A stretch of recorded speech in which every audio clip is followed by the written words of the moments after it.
All right, family. I am here. So we are here. So I'm going to be talking with a lady today. This is the new 2024. Happy New Year to everybody. We are back stronger than ever. So glad to see y'all. I see some familiar faces. TL, Dark Goddess is in the house. What's up there, Dark Goddess? Can y'all hear me? Give me a one. Let me make sure y'all can hear me. Somebody give me a one. See, and Colin says the first time here. What's up? What's up? Matches, Maheru. Bro, I'm still trying to get that name right. Give me a one. If y'all can hear me, give me a one. Y'all can hear? Okay, thank you, TL. Thank you. I appreciate that. All right. So we're gonna be doing a little bit of talking here tonight and interviewing ladies. So we are going to just kick it off right in 2024. So in case anybody doesn't know, I'm Reginald Martin, aka Ku Akaru. And so the channel is shifting. So I'm shifting a little bit. So I'm helping those who have ever had the idea that thoughts become things that have, but it just hasn't been consistent with it and they struggle with it and manifesting. I'll help you learn the tools and processes that help you create the life on your terms with confidence, competence, and clarity. All right. So a little bit. So I'm kind of wanting to get away from the religious Jesus stuff. There's still always good because that has framed so much of our reality. I got to talk about it. We're gonna have some contrast with this stuff, but well, I want to move it to the next level. Move it to the next level. So that's definitely what is here tonight. What we're going to be doing tonight. So I'm going to bring up Nairi, and I hope that we've been having some little sound trouble. Nairi, can you hear me? I can hear you. Can you hear me? Gotcha. Woohoo! It's on and popping now. It's hey. Yes. Well, good to have you. How's I'm really glad. everybody So hello, hello, hello. All right. So just a little bit about Nairi. She's author of 3 published books and currently writing 2. So she's busy. She's a natural born psychic medium known as the Nocturnal Seer, intuitive tarot and oracle card energy reader. She's a podcaster and host of the creator of Drop the Mic with Mocha and creator of Talking Tarot Show on YouTube and Facebook. So I came across this sister and on my page. So we had just been talking back and forth, and I happened to see one of her. So she's a friend of mine on Facebook, and I happened to see one of her podcasts that she was doing, and this sister was dropping some knowledge that I was like, whoa! I was like, man, and family, this is the thing. Is when people, you can tell when people are dropping serious knowledge because they've been through some stuff. You can tell when people just like they're reading books or and they're just dropping knowledge because they read something from a book or something sound good or whatever, but they haven't lived it. It's a different type of knowledge. It's a different kind of way that they move. And she was dropping some insights on some stuff that I was like, whoa, this right here that's next level, And one of the things I heard you talking, Nairi, was when you were saying that people have gifts for negativity. Yes. And most people think that when you're talking about gifts, that everything comes from God and everything is good and all that kind of stuff. No. Look, people, when you're talking about gifts, you can have a gift for negative stuff and you're going to get the same, or you're going to get information to make your reality come true, just like somebody that has the good stuff. There's not going to be any difference, And some people they just had this gift for negative stuff. So Nairi, I wanted to ask you just starting out. So can you tell us a little bit about what it is that you do? So what's your talents and how would you describe what you do to us? I help people at this point in my life. I use my natural spiritual gifts to help people find their own power. A lot of times we become lost because of the way that we've been taught and indoctrinated. And a lot of it is due to ignorance, fear. The things that we've been taught have derived us from being in our natural elements. So we tend to live our lives based on a lot of doctrine of ideas and concepts. And when we do that, it takes us out of our natural habitat and it causes us to live by a standard that was delivered to us by somebody else outside of us. Right. I would like to add, particularly being a part of the indigenous culture, we've definitely had it. We've been damaged the worst when it comes to that, understanding what our natural way is versus our indoctrinated way. And so when I was younger, I was experiencing a lot of paranormal activities that was not accepted by my family, by my social environment and the neighborhood that I grew up in. So my life was very difficult because of that.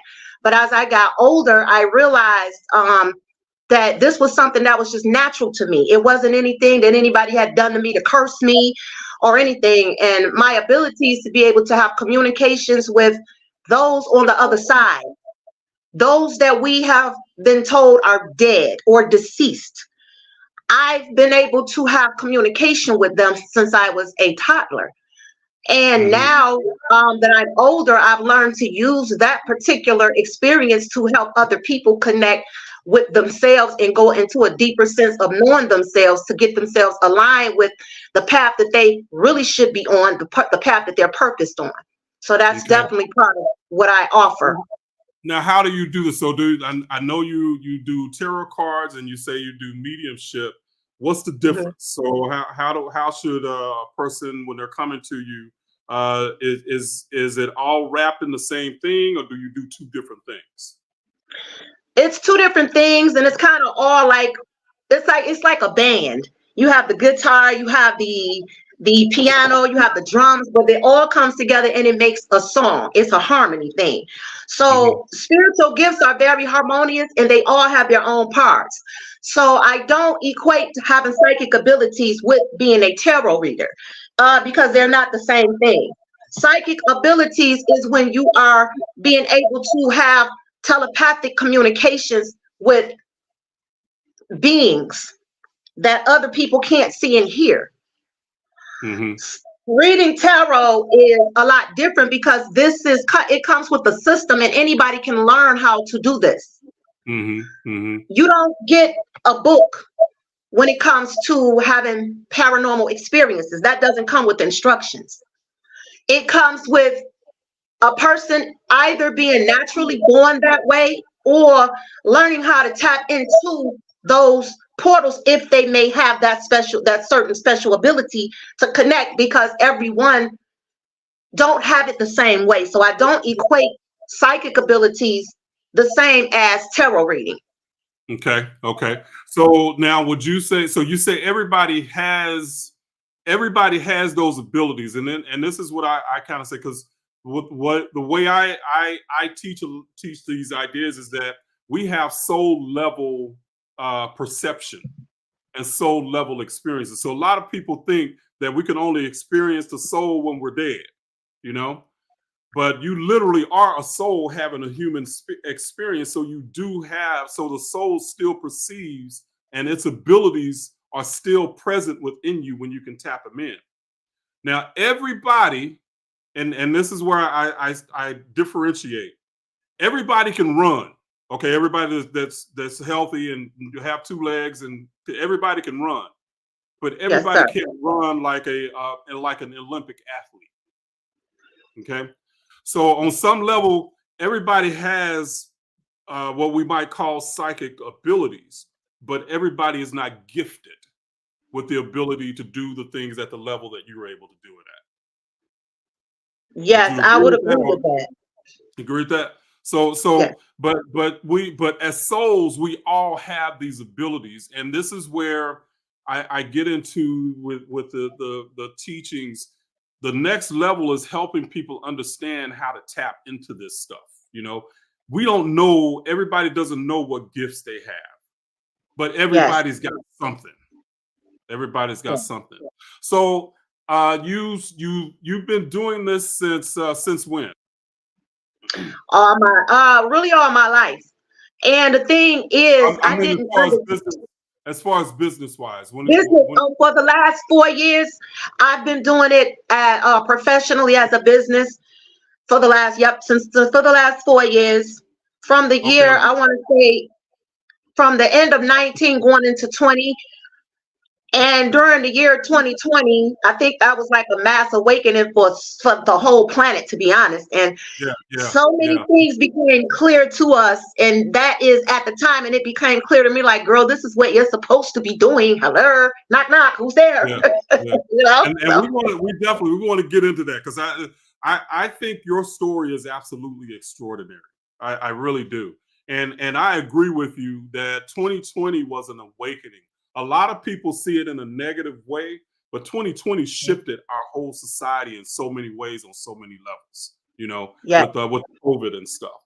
And so now you were saying that, so let's get so you've been doing this for 4 years. You've been doing and when I heard you talking, just and stuff that you were saying, Nairi, I assume that this is just something that you've been doing like for years. I mean, like 10, 15, 20, whatever. You've been doing it for a long time. Okay. And because your level of insight is just uncommon, as far as I'm concerned. Your level of insight on so many things. Family, if y'all have not heard, well, y'all probably haven't. Y'all should tap into her podcast. Okay, and I got it going across the screen on Spotify here, but it's Drop the Mic with Mocha. But she gives some insights on there that's just like, it's wild. She makes you laugh. She's funny. She's witty. She's got a lot of stuff to offer for anybody on her podcast.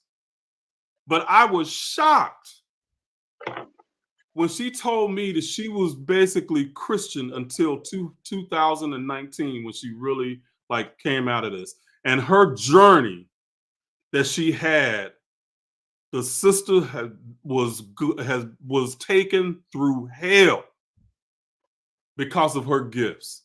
Now let's start when you said you were 3 years old when you first started tapping into your gifts. So let's start with your backstory. So we know where you are now. Let's start with your backstory. Where did it start? Take us from when you were 3 to when you just started going through and going through your stuff. So the earliest back I remember having my very first paranormal experiences, I was at the age of 3 years old. And I did not grow up with my mother and father. I grew up with basically like my grandparents, uncles and aunts and other family members, as well as I was in and out of group homes and mental institutions growing up. At this time, I was with my grandmother and I was very close to my aunt. Her name is Annette. And I was up under her and my Uncle Troy a lot. So at this point, she had left out or something at night. And me and my grandmother used to make pallets a lot.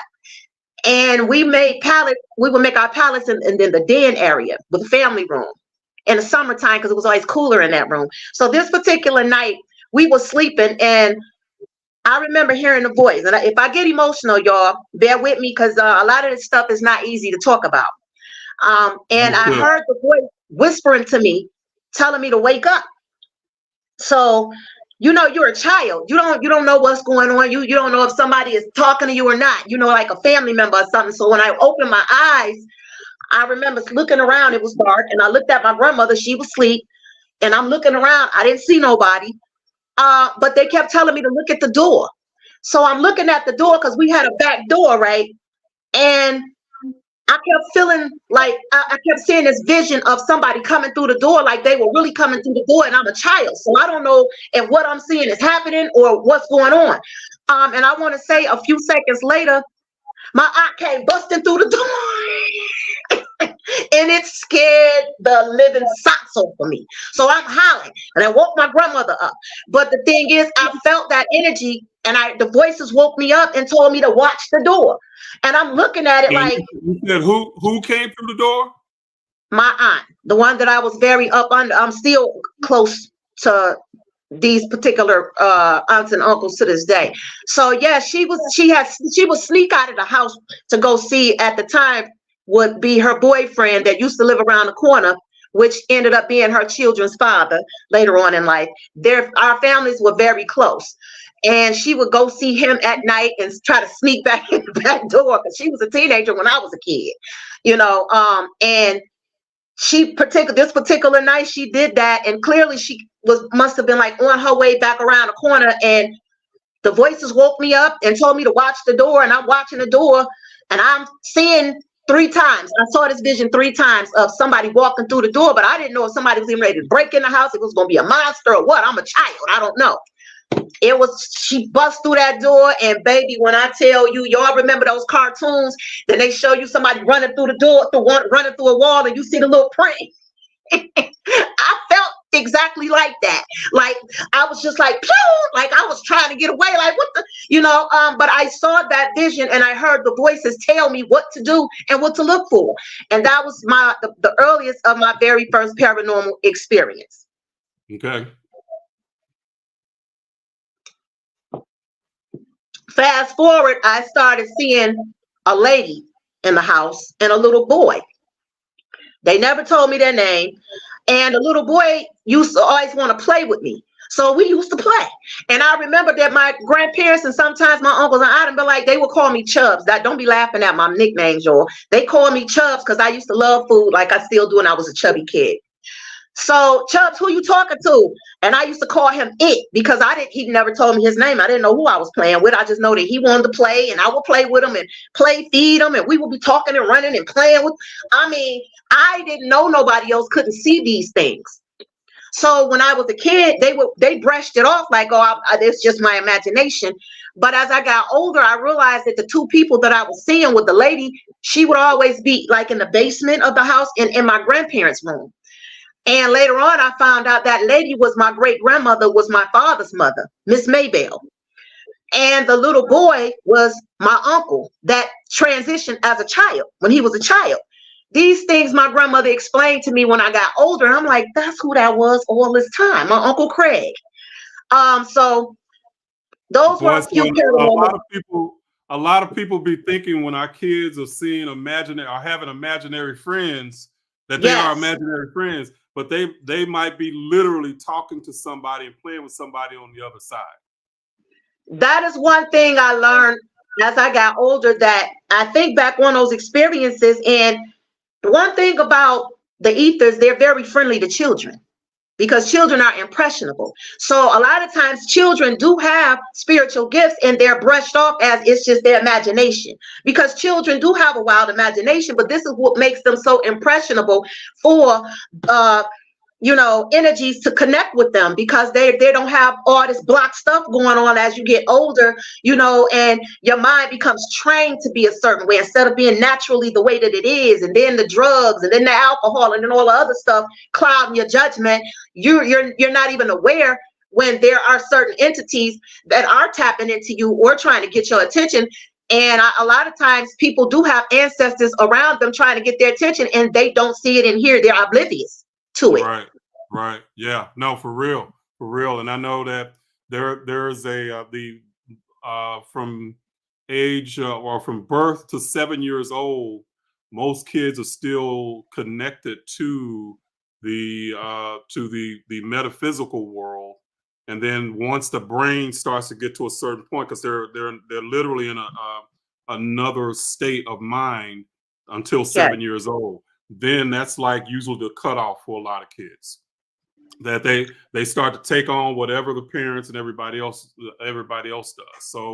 So now let's fast forward to as you started getting older and you started to the things that you went through because of your gifts. What were some of those things that started to happen to you? Well, it's funny that you might mention the age 7, because that's when a lot of my paranormal experiences took a turn for the worse. Because I'm getting older now and I'm still saying I'm talking to these people when nobody can see them. And these people are giving me information and I'm telling my relatives things and my grandparents things. They're like, well, how did you know that?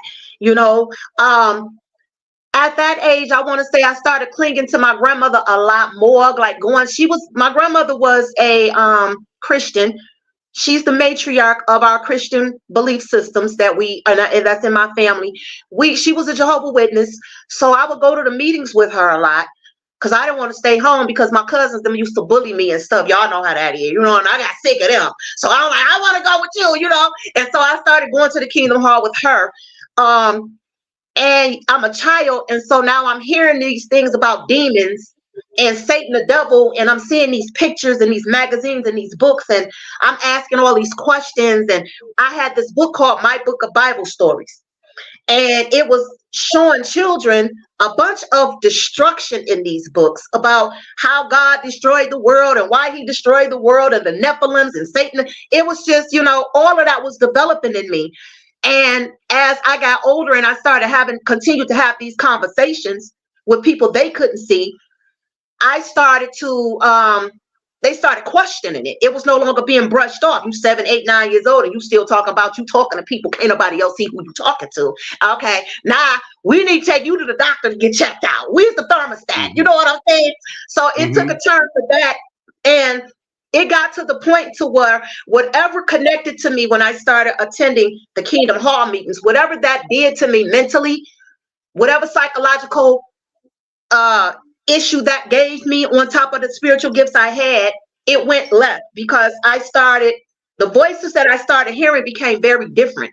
It was like something dark took over. And I would get tormented in my room every night by these voices. These voices no longer sounded the same. I no longer felt the same. It was very dark and scary. The things they would say to me was very evil. And when I didn't want to go in my room, my family thought that I was being defiant, and I started getting whoopings and I started getting in trouble for that, and it was even to a point to where my grandmother thought that I was just making it up. You know what I'm saying? And when you're a child and you don't understand why things are happening to you and you can't explain it because it's not something other people can see, feel, and touch, it was just, I became a very depressed child in that place. So tell me this. And then, So tell me, why do you? And I have a theory. Why do you think that the voices took a turn to something towards more negativity? Have you thought about that, or why that happened? Oh, now that I'm where I am now, I was able to go back and understand all of that. Well, just like we have ancestors. Speaking about melanated people, all ancestors are not good.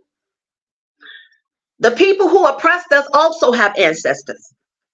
And when we start adhering to their religions and taking on those spirits, we take on their ancestry as well.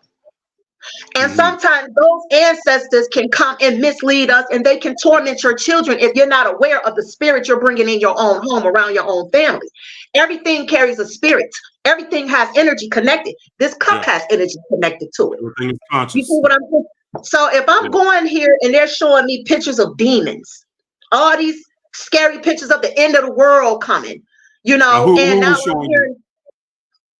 was showing you pictures of demons? I was learning this stuff from going to the Kingdom Hall, their Watchtower magazines, their brochures, their books that we studied out of, everything about what they were showing us. They talked about Satan more than they talked about anything else in the end of the world. Their main two things that I remember being grounded in is the end of the world and Satan and the demons. Is never resting. They're always attacking you. And that dead people are dead, and those are demons coming there. So those words were thrown at me.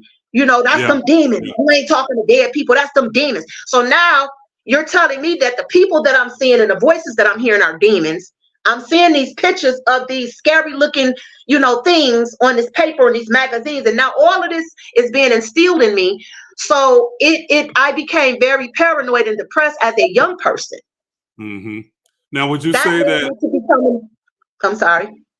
No, I was going to say. So what I'm hearing is that when you were young, you were very innocent, and that you didn't have a frame to think in terms of what your experience was that was negative.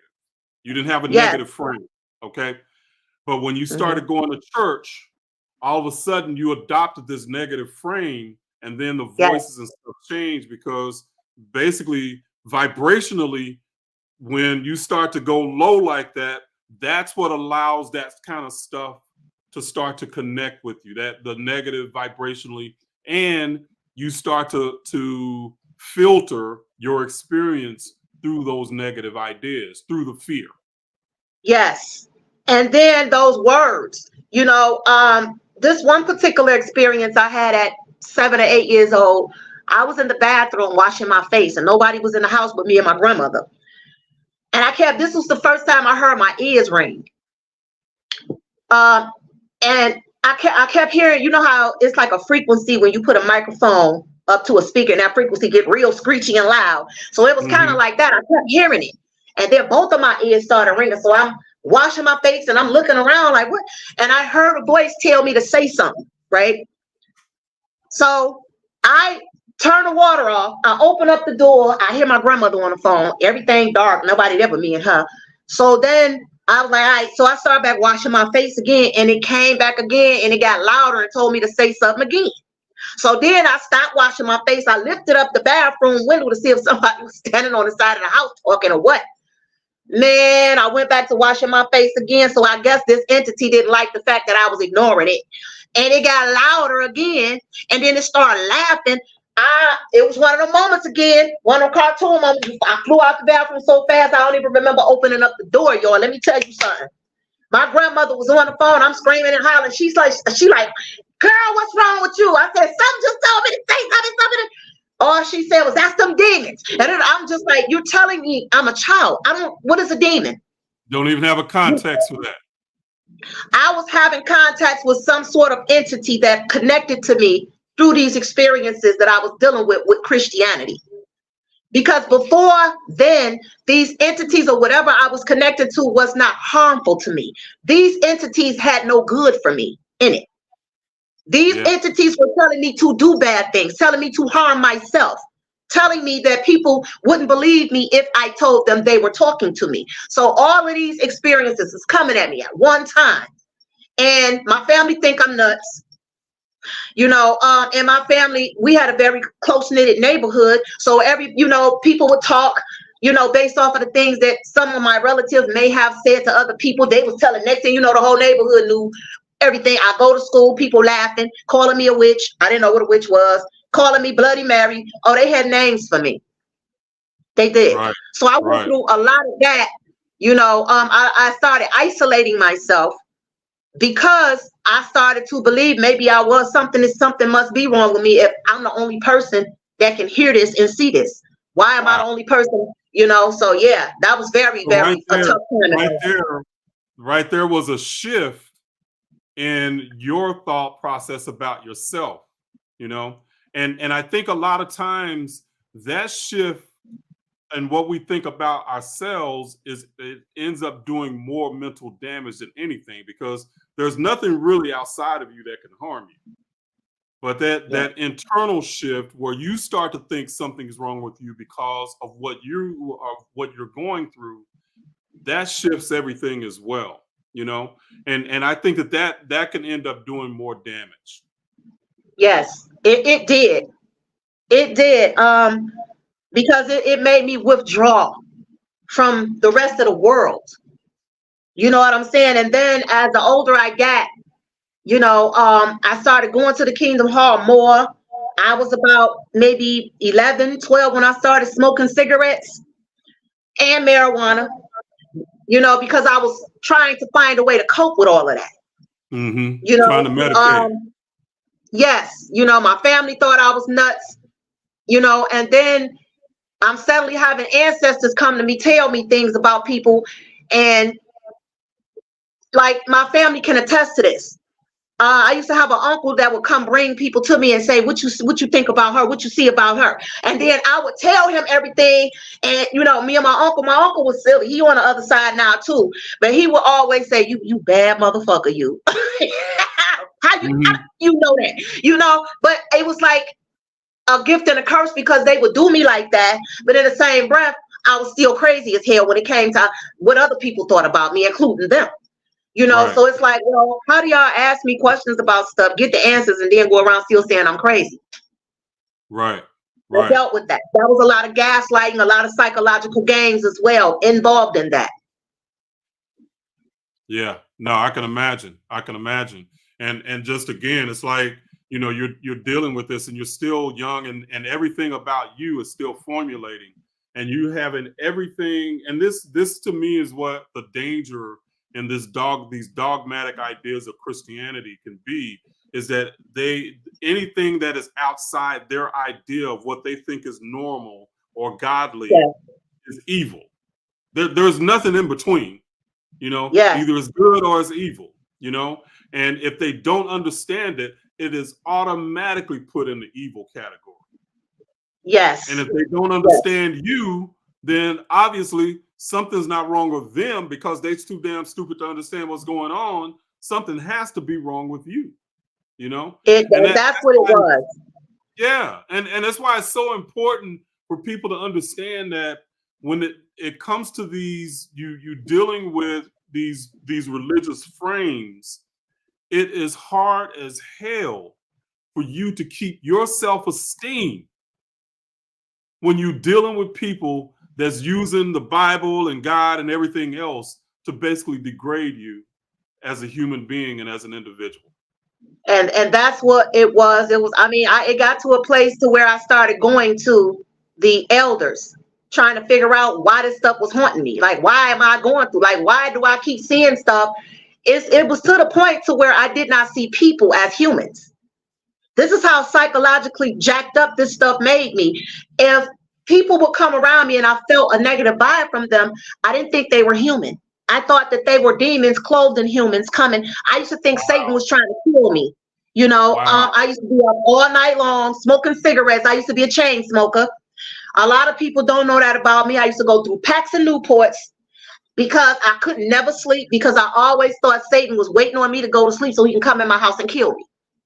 So I did develop a very serious mental psychosis in all of this. I did develop mental problems. Wow. Wow. So those mental issues became extremely real. Wow. Wow. And I know that you said at some point, like, they started like, you know, taking you to doctors and stuff like that. Can you talk to us about that? Yes, I started to, they tried to put me on medication. The first time they tried to take me to the psychiatrist, I tried to explain to the psychiatrist what was going on. And of course, they wrote me off as schizophrenic, paranoia, and bipolar. And then they tried to make me take medication. I did not like the medication because it didn't help. I still was seeing things. I was still the other stuff was still communicating with me. I was still hearing voices. And the only thing it did was make me sleep all day, every day. I couldn't eat. I was like a zombie. So I stopped taking the medication and I started putting it under my tongue and spitting it out. And after a while, they caught on to that. So they strapped me down and they started shooting me, injecting me with it. And they would put me in this little, what was it? Forcing it on you. Yes, they would tie me down to the bed or tie me in a jacket, and they would take the needles and they would come in there and shoot me in the ass with the needles and with the tranquilizers. And they would put me in this little small room. They call it the QR room. It's called the quiet room. It was no bigger than the section that I'm sitting in right now. And then they would turn the lights off. And I would be in there screaming and hollering and screaming and hollering. And it was horrible. It was a freaking nightmare, you know, to go through that. And it got to a point to where I stopped talking to these therapists. And I just stopped talking, telling people stuff. I wonder why. Yeah. Yeah, you had to do that just for self-protection, if nothing else. Yes, I did. But that was a very horrible experience in my life as a child, you know, and I had nobody that I could relate to around me to talk to about it. So I felt outcasted. So I outcast myself. Yeah, I can imagine. Yeah, just you basically had to just kind of cordon yourself off from everybody else, you know, and just so you could keep your own sanity. Yes, I did it. That's what led to me becoming such of an artistic person, because when you're by yourself, you can't do anything but tap into yourself, you know. So I started discovering a lot of the things I love to do, like draw, write, sing, write poetry, create things. That is when I started to understand all of that led me to tap into a lot of my creativeness that a lot of people see now that a lot of people don't know about unless I show it to them. I see TL, one of the people says, I'm surprised that they didn't try to give you an exorcism. Well, our religion didn't believe in that. Yeah. They didn't believe in that, but they did not help either, because when I would feel suicidal and tell them what was going on to me, they would tell me this: those are demons. It's something that you have that you need to get rid of, or something that you're doing. And it was, I mean, they really had no answers. So even when it came to the religious aspect, they were horrible as well, because instead of helping me or trying to understand what was going on with me, they went up telling people I was crazy there too. So Yeah. Yeah. Wow. Wow. yeah. So what made you finally come to a point to where it wasn't them or it wasn't me, it's them? How did you transition to that point where you were confident enough to say, I ain't crazy, it's something wrong with them, it's something wrong with the system? Because that in itself is monumental, to be able to do that, because you everything around you, and this is the thing about any form of Christianity, they find normalcy in a lot of bullshit just because a lot of people believe the same bullshit, or a Yes. lot of people think the same way. Just because everybody conforms, it has to be normal and it has to be right. And for Yes. a person to be able to say, no, wait a minute, this ain't normal and it's not right, and you literally are going against everything and everybody that you've been taught to and taught to believe. How did Yeah. you get to that point? What made you go there? I always knew that I wasn't particularly, I felt like I was crazy because of the way they treated me. I just knew I was different. I questioned myself a lot of times because I didn't understand why it was happening. But I always knew that I knew the difference between hearing something in my mind and hearing how we're speaking to one another. And I tried to explain that to them, like, no, it's not in my head. I know I'm seeing it. They right there, and they said XYZ. And they would even confirm that the things that I was saying or the information that I would get from these different ancestors and entities was true, although they still wanted to find a way to denounce me, because they had no evidence and proof that these beings was talking to me, although the information that I was given was information I had no other way of knowing otherwise. So I knew I wasn't, I knew what I was seeing. You can't fake. You knew the experience was real. Yes, I knew it was extremely real. I because they would have me go up to strangers when I would be out in public, and other people, ancestors, would come speak to me out of nowhere. They would say their names to me. They would ask me to go talk to people, and sometimes I would, and sometimes I wouldn't. But when I did follow the instructions and do what they asked me to do, the people would be so astounded by, how the hell, who are you? You know what I'm saying? Like, where did you come from? And Right. I didn't know I was a medium. I didn't know, I had never even heard of the term being a medium at that time in my life. So I didn't know what a seance was, a medium was. People would ask me, are you psychic? And I would get mad at that term because I thought it was demonic. So I never even knew that I was a psychic. I never even knew that I was a medium until I walked away from religion completely, and I started to realize I needed to reset my mind and get rid of all those things that I had been taught it was all a lie. And then I started to see myself very clearly, and I'm like, wait a minute. You really are psychic. You a medium, because this is what a medium is. It's the plug between worlds.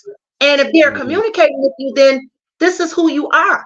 They're talking to you. They're using your crown portal, your God portals, to communicate with you and give information to you to pass to their loved ones, because you are tapped in. So when I recognized that, it was the first time I bought tarot cards.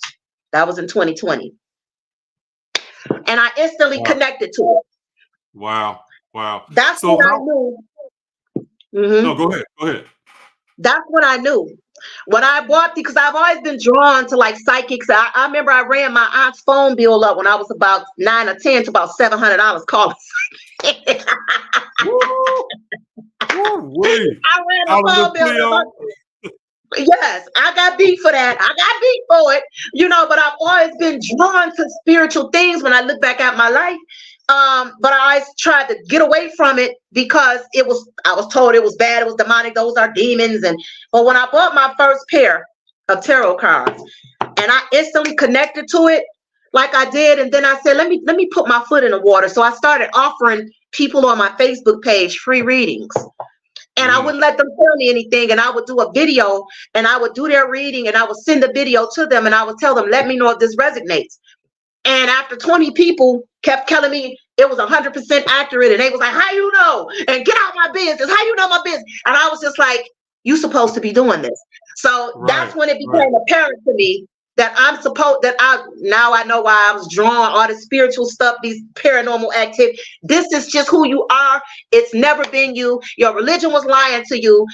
Your family was ignorant. They didn't know any better. So now that you know, take all this information you learned in Christianity, and they gave us all of this knowledge in reverse. So I knew then I was under a spell. This is why I was having so much bad luck and misfortune in my life. It was all due to my belief system. Yes, yeah, yeah. It filtering everything, vibration and beliefs. You know, you're attracting the negativity to yourself. You know, so yeah. So how would you like because you're talking about talking to people on the other side, okay? Mm-hmm. How would you describe your ability to tap into that? Because so many people think like dimensions are going to be something that's out there somewhere. You know, you're going to go to another dimension. You're going to physically step into something different. But dimensions are not out there. They're in here. You know, so how would you describe that being able to tap into that? Because I've heard you say on your podcast that you were able to, like, you know, tap into people on the other side, and then other people in other dimensions. Yes. Can you expound on that a little bit? The thing with that is a lot of people, they want to create an atmosphere to where they can communicate the same way, and it's not the same as being born that way. You know, it's not the same as them. It's almost like they come to you. You know, like I've never tried to summon a deity, an ancestor, or an entity or anything. They've always came to me on their own. And so when people say, well, how did you develop your gift? And I'm just like, I didn't develop no gift. What are you talking about? You know what I'm saying? I didn't even know it was a gift. You know, I never even saw it that way until I realized how I could use it to help people. Then just within this last 2.5, 3 years, I started recognizing this as a gift. Because remember, what I've been through, it was always a curse to me. I thought somebody did something to me. I literally used to think I was cursed, and I was, but it was never because of that. Yeah. So they come to me. Like tonight, before I got on live with you, they like the bathroom for whatever reason. They like water and they like the bathroom. So whenever I'm near water or in the bathroom or in the shower, here they come. And sometimes they'll all come to me at one time because they want me to call there. They want me to tell this person. I'm like, yo, can I please take a shower? And they won't let you sleep. Sometimes they won't let you eat. Sometimes they will harass you if you don't do what they want you to do, right? Because they don't have any sense of boundary or time when they get on the other side. Yeah. You know, so how do you turn it off? You know, that's the thing. I don't know if now I do have people that I connect to now that have some of those experiences that's been a shamanistic. They have a shamanistic class that they're teaching. Shout out to Wick and Candle. They're my peoples. I love y'all so much. There are techniques that they have learned, and they teach people how to, you know, control it, because I've never been able to turn it off. I don't know how to turn it off. You know, sometimes you're still growing in that yourself.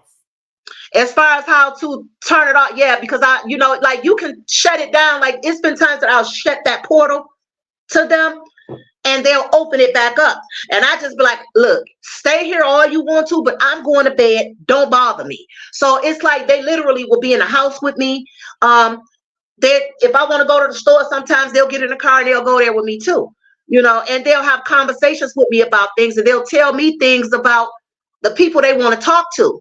So by the time I talk to these people, I get on the phone with them and I'm like, listen, don't say nothing. Let me tell you what I picked up on, and then we go from there. And I just start talking, and they just like, Damn, who is such and such? That's my mother. Your mother's on the other side? Yes, but did she look like this? Yes. Did y'all live at this place and did the house look like this? Yes. Then that's who's been connecting to me. This is what she wants you to know. And then boom, it happens just like that. Strangers, Wow. complete strangers. Wow. So you wouldn't know the people that they wanted you to talk to? How did they know that you could even contact them? If people, sometimes there are people that I've crossed paths with. Okay. And like right now, how we're talking and connecting. If you had a loved one that wanted to chime into you on the other side, they come to me and they'll tell me that they want to talk to you. Okay. Sometimes they'll say their name, sometimes they won't. Sometimes they'll give me other details to give to you that you'll know exactly who I'm talking about. They make it clear who they're talking about, you know. Okay. And then they'll start telling me private information about you. You know what I'm saying? Things that you may not have even told nobody else. So therefore, you will know that I'm not making it up, because how can I? You know, ain't nobody that good. Nobody is that good. I don't even give myself that much credit. I ain't that good. I plead the fifth. You can't, not that good to where you could just make something up and hit the button and every time. 100% accurate with hundreds and thousands of people over the years that I've been doing. There's no way to do that.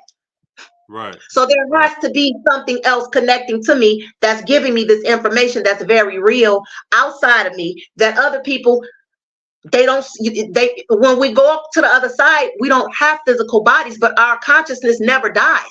Energy, we know what energy is. And I feel like this is the issue that I have with people who try to doubt this. They'll say energy cannot be created or destroyed. So then what the hell do you think happens to us when we leave our physical bodies?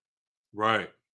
Right. We're not dead. Our bodies, yes. Our bodies die, because my grandmother from the other side, when they would come and see me, her and my grandfather, when they got ready to leave, they would always say, "We'll see you later." And one day I said, when you say y'all will see me later, where do y'all be going? You know? And sometimes they'll open those portals and let you see things in the ethers. So when you talk about certain things and people be like, well, where did you get that from? Like you were saying, you can't get that out of no book. That has to come from an experience. So she told me, she showed me some things, and I asked some questions and she explained some things to me. But she said that we will recycle back there again, but we won't have the same address. And I'm like, huh? When I figured out what she was talking about our bodies. Because this is where we live when we are in a physical experience. Our bodies is like a home. So it's our address. And when we come back, we still be in the same bloodline, but we have different addresses and we still have the same energies. That never changes. Only our address. And I got this information from my grandmother and my grandfather on the other side, personally. Yeah. No, and I've just studies that I've done, Jeff basically said the same thing, that our personalities travel with us. You know, we might have different bodies, but the personality that we are travels with us. And the gifts and stuff that we accumulate, and this is the other thing that a lot of people, if it's just book knowledge that resides, you know, something that you learn, that knowledge doesn't travel with you. What travels with you is experiences. Strong experiences travel with you because it makes an imprint on you. Strong emotional experiences. And if you can end up tying yourself to another person through negative emotions or strong positive emotions, but you end up, y'all can reincarnate together to either work through things or to experience things. So all of that stuff happens all the time, you know, but we change bodies, change addresses, but who we are travels. Yes. Those ancient memories, those DNA factors, our ancient existence, it never dies. And this is why people can be born, when they're born with that third eye open, you can't close that. You know, the people that's been born that way have been born that way specifically to be on a specific mission, to do mainly some of the things that I do. They're equalizers. You're not just born with your third eye open for nothing, just so that you can have knowledge, that forbidden knowledge. And a lot of people like to wear it as a badge of honor, and that irritates me, because it's like people wake up and think that you could just one day be like, oh, I'm psychic. It doesn't work like that. I used to be a psychic. You cannot be a psychic one day and then the next day you're not anymore. Either you are or you're not. Right. And that bothers me, because people throw that title around, and it's like people using the word being black. Being black is an experience. We all know that. So it would be very offensive for a non-black person, just because they got a suntan, to wake up one day and decide they don't want to be white no more, and then walk around and act like they're black when they have not experienced any of the things that we've experienced being black. That would be a slap in the face. It would be extremely offensive, and it's just, that's one of those things you can't slap that. It's not like for the people that sit up and they tap into the ethers because they're looking. I don't tap into the ethers, because if you don't have ancestral rights to something and you tap into it, it can kill you. It can make you crazy. It can drive you nuts. People, they play with this stuff and they don't understand how serious this is. This is not a game or a joke. There are selected people that the ethers come to on their own to direct and use you to go on a path and a mission and a purpose. Right. No, I agree. So tell me, do you believe in the idea of hell? Do you believe that hell exists? Not in the way that we've been taught at all. No. Okay. There's not even scientifically. Go ahead. It's not even scientifically possible for a physical place of hell to exist. A place of eternal damnation where you're going to burn for eternity. No. Doesn't even compute. No, and it doesn't. When you think about it doesn't make sense at all. But when we're indoctrinated with anything, they can tell us anything. They can tell us anything. So yeah.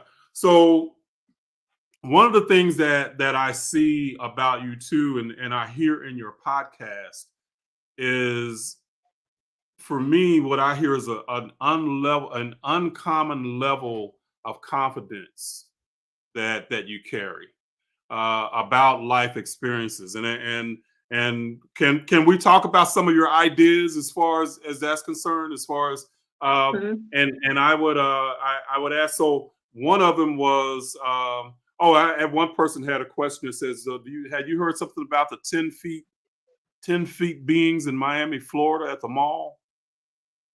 Have you heard anything about that? I have. I see stuff like that, and I don't necessarily. Sometimes I might look into it and see what it's talking about, because I don't throw away any information. I overlook it. I go into things and I just want to see what it's about. I heard a little bit about it. I didn't really get off into much, research with it. Gotcha. Okay. No, that's cool. That's cool. So one of the things I heard you talk about, and I thought was really, in a way, revolutionary, was the idea of marriage. Okay, in one of your podcasts, and the idea that really we don't really have a good understanding of what marriage is about, and just talk to us about it. What do you think about what's your idea of marriage, and what that should be about as far as we're concerned? For me, marriage have definitely been overrated and under explained of its origins. As far as I'm concerned, people get married because of feelings and romance, and I don't see marriage that way, because it's a partnership. It's a business. It's like signing a contract with a business partner. Marriage for me is for people that's building material wealth that they have to pass down to their lineage, and so that it will be legally in their grounded in their lineage. That's what the marriage is, the solidification is, to solidify that. And a lot of people, they get married because they love each other. And I'm not saying it's a wrong thing to do. I'm just saying, for me, that's not what marriage would be for me. I don't want to get married and be boring. Marriage, the way that we view marriage today is boring to me because everybody gets married and get in relationships and they do the same thing and they all end up having the same problems in the end because they're not even functioning the marriage for what it's actually for. They're not using it, the tool of marriage, for what it's actually for. Yeah. If you're getting married and you're not building, if you know what I'm saying, you're not building a dynasty, then to me, it's just pointless. And I think for women, women get the short end of the stick when it comes to marriage. And the idea of, especially in the context of the church, where you're supposed to be submissive and you're supposed to be, you know, all of this stuff, it ends up being where women have to tamp down who they are in order to exist in the marriage. And that to me is a travesty, you know? Yes. So yeah. So yeah. So another thing that you had talked about on one of your podcasts was the idea of you talked about imagination in the pen.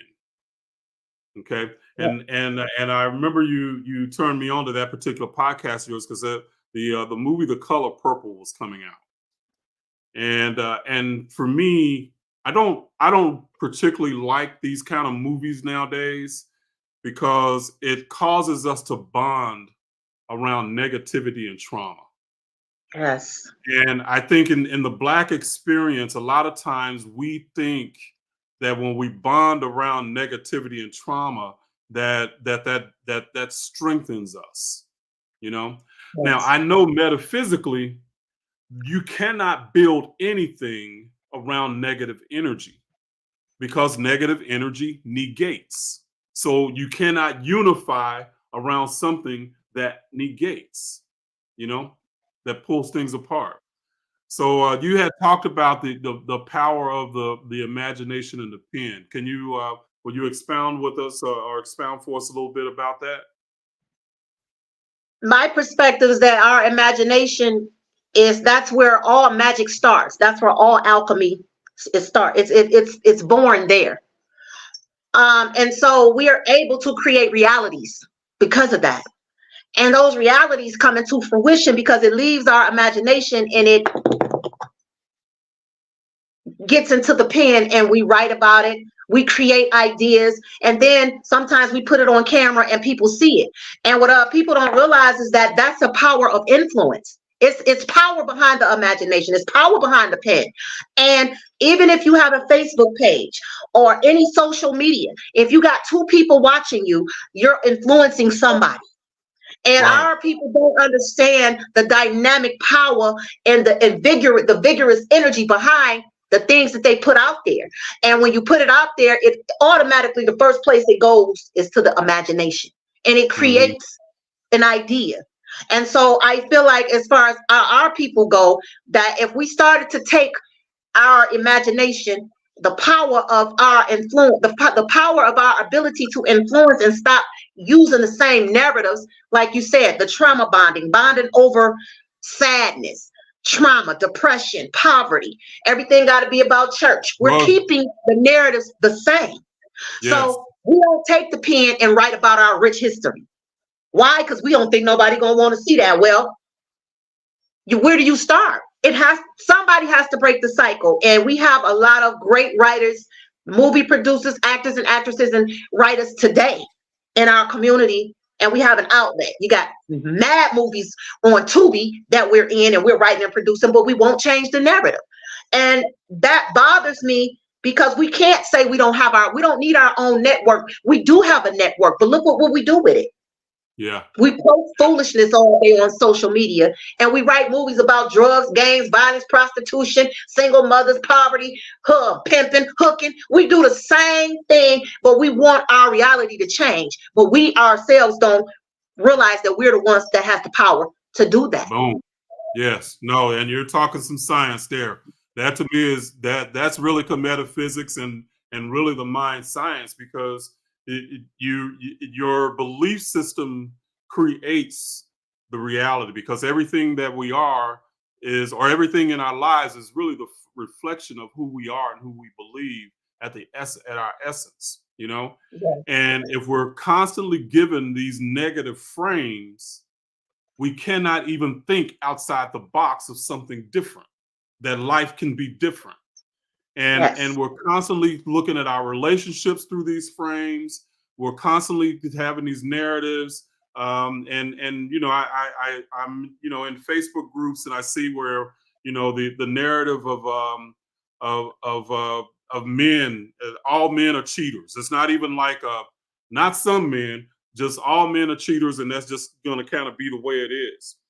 And Right. I think that that is like a narrative that comes from the idea that we're all born wicked on some level. When you have this religious frame that everybody is wicked, you cannot see the ability of see something good in other people, you know. Yes. So you assume the worst in other people, to where you can't even fathom that there might be somebody that's not a cheater. Or for men, a lot of times they think that women, you know, are gold diggers and stuff like this.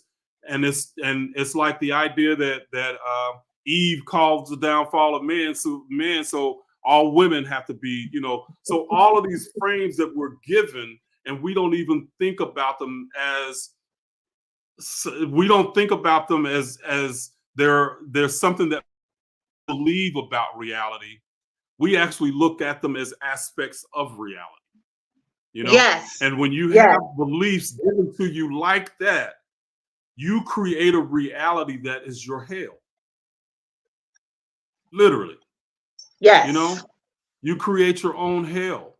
And you do it from a place of powerlessness, you know. Yes.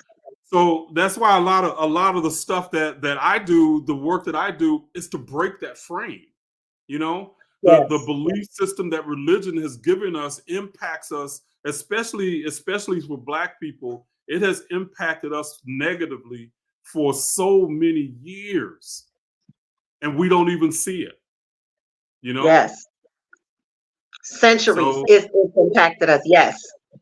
yeah, yeah. So it's a negative existence, you know, that we've been taught to live in, and this low vibration, you know. And as long as we hover around these low vibrational ideas, then, you know, we want things to change, but we're hanging around at a level of consciousness that keeps creating the same stuff. And you cannot create from you cannot change something from the same level of consciousness that created it. Thank you. Yes. Yes. You know? And that's part of how I was able to shift my reality. So a lot of people don't know that I've only been away from religion for such short period of time because of the swiftness, the swift ability that I've had to change my reality so quick. And the thing Yeah. is, I've always known this something wasn't right here. I just couldn't put my finger on what it was. And to understand that there's no man in the sky, Satan, the devil, is not a person, some invisible being and walking around haunting people. All this, you know, Star Wars stuff, this Dungeons and Dragons stuff that we were taught to believe, you know, it creates mental illness in people. And I want to touch on that because this is what the book that I wrote last year, 10 Ways to Insanity, touches on. It talks about those elements of how did we be, why is the world in such chaos? What is the imbalance? And the imbalance of it basically is the thing, everything starts with the belief system. Me running around here thinking that demons was going to come in my house and kill me if I go to sleep. You Mm-hmm. know, that made me stay up all night like Malcolm X in a window with the pistol, thinking somebody was coming. I literally thought demons was trying to send people in my house. I thought the Mm-hmm. demons was in my house taunting me, and it was entities in my home that weren't good, and it was all string and strong from the religion, that energy, that those ancestors that belonged to that, they were tormenting me. Those were not Mm-hmm. my ancestors doing that to me. You know what I'm saying? I'm sitting up here Mm-hmm. calling out on Jesus. Well, Jesus is not my ancestral deity. So I was calling on the wrong deity, and this is why that deity wasn't helping me. And people don't understand the science behind deities. They think that they could just tap into any deity and call on any deity, and then they be trying to figure out why they having disaster after disaster in their life, because you're going to an energy that has not been invoked by you. Don't have you're prohibited. You don't even have ancestral rights to it. Do you believe that Jesus existed?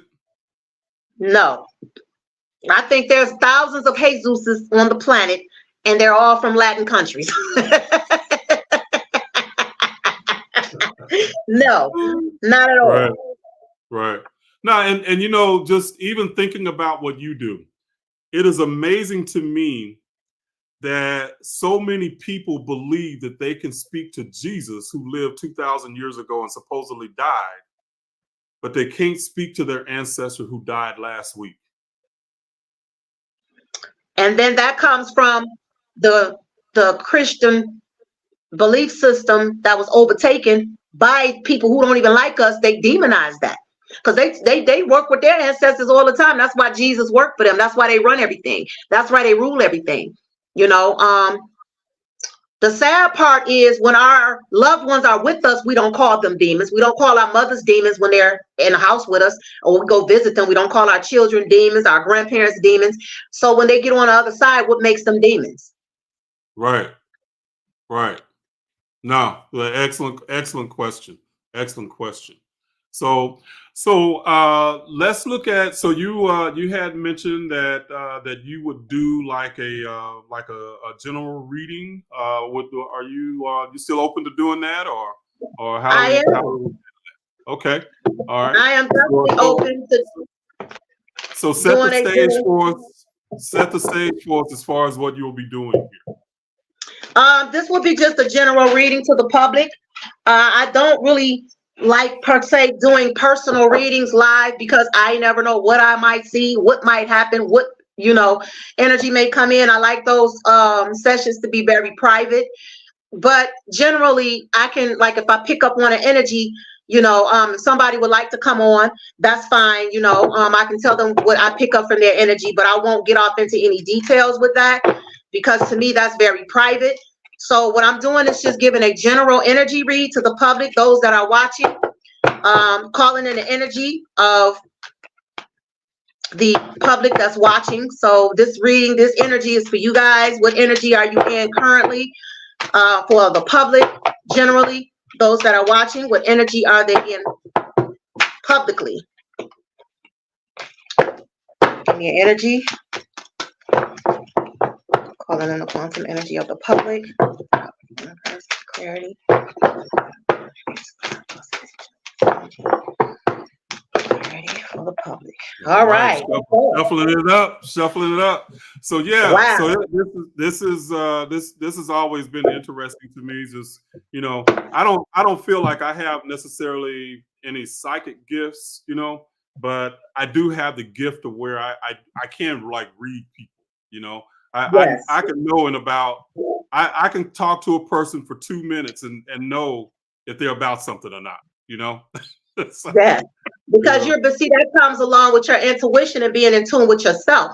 That's a very powerful spiritual gift as well. All right, so I'm going to tell you guys what I got already off rip for the public. It's Justice in reverse, the Devil in reverse, the Lovers in reverse, the Nine of Pentacles upright, the Five of Wands upright, and I'm going to keep going. I like to use, okay. Man, it was also, first few was Major Arcana cards. Yes, there's a lot more coming out. All right. Wow. Woo. Okay. Yeah, you're gonna make her take out her cards, get her cards out again. Yes, listen, y'all. This is some deep energy that's coming out for some of these people on the live feed because some of these people are disconnecting from their relatives and childhood friends and everything that they've already known. And it's because they're no longer on the same page. I feel like a lot of the people that's tuning in right now have been very much so influenced as well by things that they grew up with, indoctrinated, and they may have stayed in those places because you love your family. You try to talk to them. You want to get them to see to bring some enlightenment to them. I feel like a lot of the people that's on the live right now have finally decided to make up their mind, although it's an emotional thing to do. But some of y'all are truly disconnecting from the people that you love the most, because they don't want to heal. They're not ready to heal. You have the Sun here, that's coming out with the Nine of Cups and the Six of Wands and the Three of Wands. So that's telling me right then and there that a lot of y'all are just, you're just done trying to explain things to the people that you love the most. You're releasing it. You're giving it up, not because you don't love them, but because you're focused on your own healing. I have my alignment card here. And then you have the Lovers in reverse with the Six of Cups. I feel like a lot of y'all, as well as some of these may be your siblings that you may have these encounters with. I feel like there's a lot of you guys are in a place to where some of y'all are moving towards wanting to be public speakers and get out there and tell the truth and speak the light, and a lot of y'all are doing it, but a lot of people they're not taking it in the way that you're trying to bring the light. They're taking it as if you're changing, you're not who you used to be, or if you change the way that you do things, that you think you're better than them. And that's because they still are blinded. They still have that blindfold on them. I also feel like with the Six of Cups and this Lovers in reverse, some of y'all may be having issues with connecting with the people that you may have been in long-term relationships with. Sometimes you're in relationships and marriages for a long time, and one person wants to elevate and the other person isn't ready to grow yet.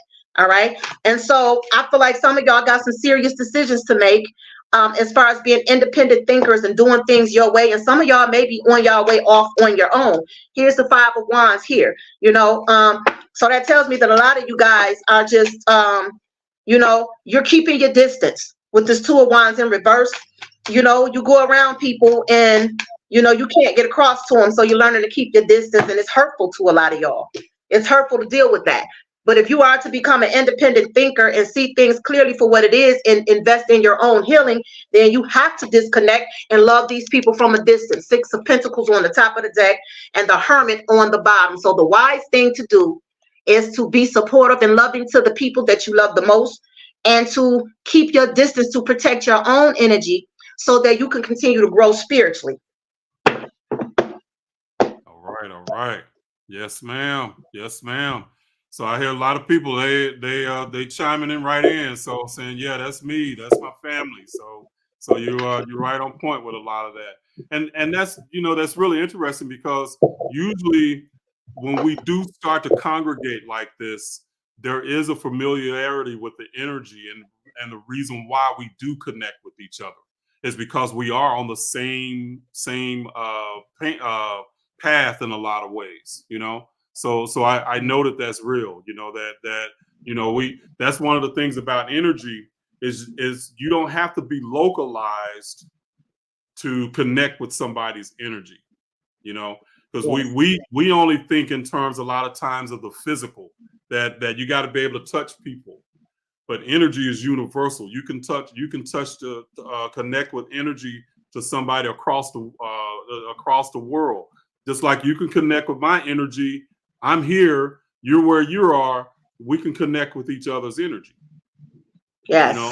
So that's why a lot of that works. So for sure. So yeah. So I'm seeing people saying, yeah, that's me. I don't know if you can see these names I'm putting up on the comments. But if somebody just want to get singled out right quick before we get out of here, I'm willing to do at least one person. Okay. Let's see. Dark Goddess had a question. She says, may I ask a question, please? Will my inheritance come soon? Can you answer that? Is she speaking about a spiritual inheritance? So, Dark Goddess, is that a spiritual inheritance, or is that money? So I'll let her. So put this. Which one is it, Dark Goddess? Because I definitely feel like there's something spiritual in this energy. So she hasn't put it up yet. So she says wealth. So will her inheritance come soon? And she's talking about wealth. She's talking about wealth. I see that there is something that she's not seeing clearly. Okay. I feel like she needs to, there's some more growth that needs to be done before whatever she's waiting for come in. But I do feel like there's some information that she needs to do some more digging. to find out more about this inheritance that she's waiting for. If it's money and physical wealth, I do see something coming in her life. But I'm not seeing anything tangible. Okay, I feel like this is still some spiritual growth, some sort of consciousness. I feel like what I'm being shown here is not to focus on mundane things, to focus more on spiritual growth, is what I'm seeing here. I have the Chariot, the Page of Wands, the Eight of Swords, and the Ace of Cups. That's coming out, and I have the Four of Cups with Judgment. So I feel like what's her name again? Dark Goddess. Dark Goddess. And so I feel like what I'm being told here is to focus more on your spiritual growth, and the more that you grow spiritually, you open up those doors for the physical things to come in, because I have the Eight of Swords here. So I feel like there's something that's giving you some sort of delay with that, but there's something else that they want you to do, whoever you connect to spiritually, in order for you to be able to maintain what this is that you're manifesting or waiting for. This is definitely a lot of waiting around and anticipation, but you're being told to focus more on your spiritual acceleration, not so much the mundane things. Okay. Awesome. Well, thank you for that. All right.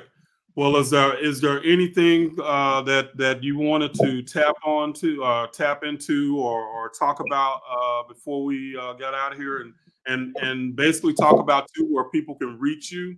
Let's talk about your books as well. So how can people connect with you? I am on Facebook under my name, Nairi Sanchez, NYEREE SANCHEZ. From that page, you'll see my Talking Tarot Show page. I'm connected. All of that stuff will be in my bio and everything. So I normally don't do like personal readings anymore. Under certain circumstances, I will, but I have a program under Manifestations and Constellation Spiritual Services, to where people who really want things to change, want their reality to change, I work with them one-on-one. I have people that retain me for that. It's a spiritual healing mechanism, like spiritual therapy, showing people how to tap into their God portals, showing people how to maintain ritualistic things for certain needs. And every client is different according to their specific needs. So I kind of work with people that way, like spiritual surgery. Call me the spiritual surgeon. So now, I do that type of thing. So do they contact you through the Facebook page, or do you have an email address, or that they can if they want to get in contact with you? Yes, a lot of people do contact me through Messenger on Facebook on my Nairi Sanchez page. Gotcha. So I am, yep, that can be reached there. I haven't got my website and stuff built up like I need to yet. But yep, Nairi Sanchez and my Messenger is a good place to catch me or book something with me, even if it's just a consultation. Also, well, I don't want to give that email because I don't want to give the wrong one, but it's all on my Facebook page, so they'll see it there. Okay. Okay. And I know you have a couple of books out. Let's see. I got the first one here is Life Without Lies. It says breaking chains to freedom and surviving the mental bondage of guilt, religion, and trauma. Okay, that's on Amazon. So what is that book about? That's about my journey from religion to spirituality, based off of what I'm doing now, how I left and all the things that I started discovering that just didn't make sense. It was contradictory. It wasn't correlating. It had a lot of hidden meanings behind it. I did tons and tons and tons of research, and I talk about all of that in this book, as well as some of my experiences with the people from the congregations. Okay. Awesome. And then the other book is 10 Ways to Insanity. What is that one about? That book is about government, religion, administration, and race. I talk about those four things because these are the people, these things, none of them are real. They made these things up in order to have control over the masses, what we eat, what we think, what we drink, what we believe, how we live, where we live, all of that. They control all of that. So that's part of why we function the way we do. We're basically like robots. And that type of stuff, if we're living that way, it's not natural. It goes against nature. And in this book, I talk about, for beginners, that's going through the awakening, I give them something to chew on so that they will have something to understand how we got to where we are now and why is the awakening so important. All right. All right. Awesome. Awesome. All right, ma'am. Well, it has been absolutely great. Thank you for spending this time with us today. Yours, like I said, your story is incredible. So I was shocked that you had only been out of the church for, like, just, to me, it just seems like a few years, and your level of confidence and wisdom.